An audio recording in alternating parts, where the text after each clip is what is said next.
You are going to meet with first responders today, but you pardoned people who assaulted first responders. No, I pardoned people that were assaulted themselves. They were assaulted by our government. I pardoned J6 people who were assaulted by our government. That's who assaulted, and they were treated unfairly. There's never been a group of people in this country, outside of maybe one instance that I can think of, but I won't get into it, that were treated more horribly than the people of J6. So, no, I didn't assault. They didn't assault. They were assaulted. And what I did was a great thing for humanity. They were treated very, very unfairly. There's never been an incident like this. It truly is shocking just to reflect that people willingly voted for this and could care less about the consequences. The night that Trump won the election, one of my friends was like, well, you must be happy. And I was like, what the And he said, well, you know, Trump's good for comedy, right? And I was pissed. Because, yeah.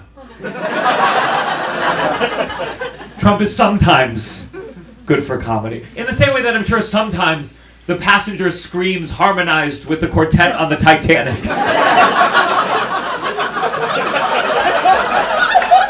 If you can ignore the sinking, the music's quite nice. Comedian Gianmarco Soresi eloquently rebukes friends and family who may think comedy is just easier with Donald Trump in office. Speaking of, would you declassify the 9/11 files? Yeah. Would you declassify JFK files? Yeah. Would I you, did a lot of it. Would you declassify the Epstein files? Yeah, I would. All right. I guess I would. I think that less so because, you know, you don't know. You don't want to affect people's lives if it's phony stuff in there, because there's a lot of phony stuff with that whole world. But I think I would, or at least Do you think that would restore trust? Help restore trust? Yeah, I don't know about Epstein so much as I do the others. this is a hey, hello, does anyone else see it moment? Sadly, it appears MAGA and their schmooing-on movements could care less.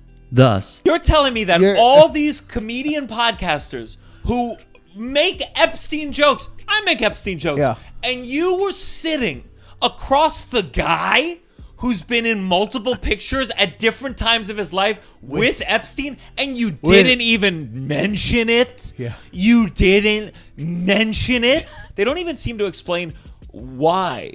Why was Trump hanging out with them? They don't even go like, well, they were friends. They had good conversation. They just, as if it wasn't there. It would be funny if they put out a press release. Why was Trump? And you're like, they were friends. They had really good conversations about arts and culture and growing up in New York. And some people went to Epstein's Island for the cornhole, you know? Soresi is spot on here. The Rogans, the Vaughns, all of them are just, let's be honest, pushovers on the subject when they make light of it previously. Why?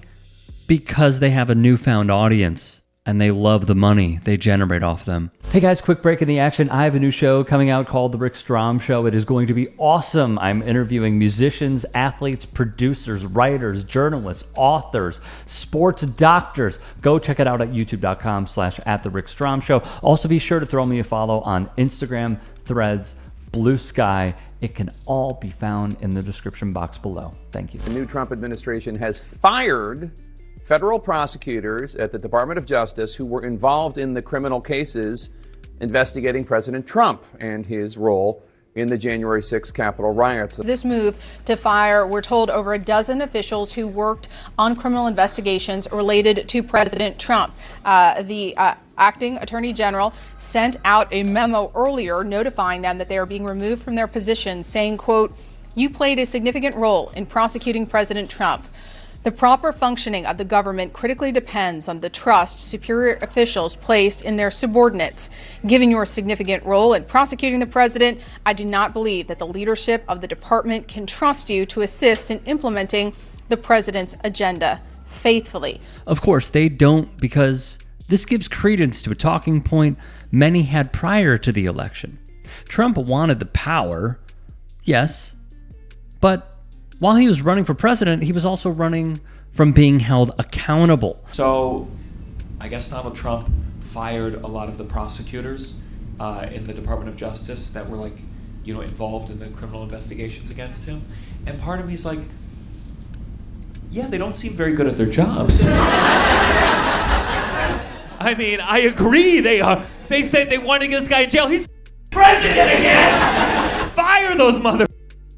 Soresi hilariously shares his gripes with the Justice Department. It is funny, but also a fair critique. Merrick Garland failed.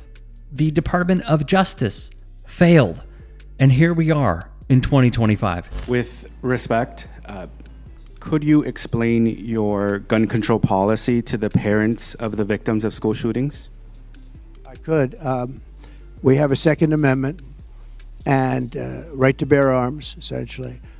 And I'm very strongly an advocate of that. I think you need that. I think that if you ever tried to get rid of it, you wouldn't be able to do it. You wouldn't be able to take away the guns because people need that for security. They need it for entertainment and for sport and other things. You heard from the horse's mouth. We can't make schools safer because we need rampant gun usage for sport. He said it. While on the subject, I went to a gun show. Not because I'm into the shit or anything. I was in Florida and I figured I'd learn about their culture. I went and I'm sorry to all my liberal friends in the room. They were very nice to me. The moment I walked in, this woman, she handed me a free pocket constitution. And I was surprised she could read. And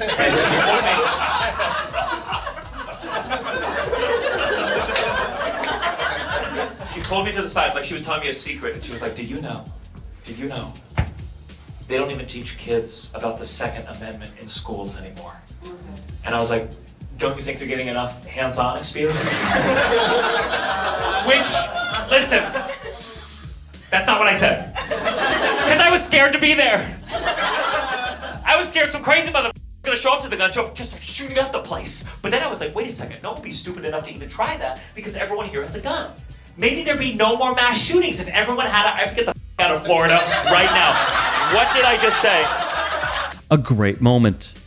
Here's another from the same show. Like this from Glock. Wow. And they sell well. Yes, sir. They like me.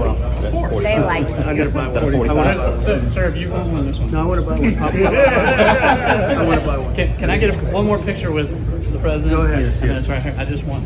Go ahead. Okay, 1, 2, 3. Let's be objective. This is insane to watch. I was a Bernie Sanders fan.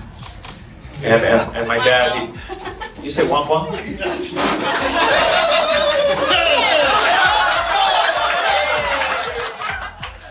Oh, you with a Bernie bro. Get ready, mother. I'm gonna destroy you on Twitter tonight. Mark my words. Who are you a fan of? You look like you're just a fan of axes, if I'm being honest with you. Axes and fire hoses and a fire truck. What do you do for work? Work for a nonprofit. What? Okay. Give me some details. What am I supposed to do with that? What is the nonprofit? So I'm the Indiana State Representative for the National Rifle Association.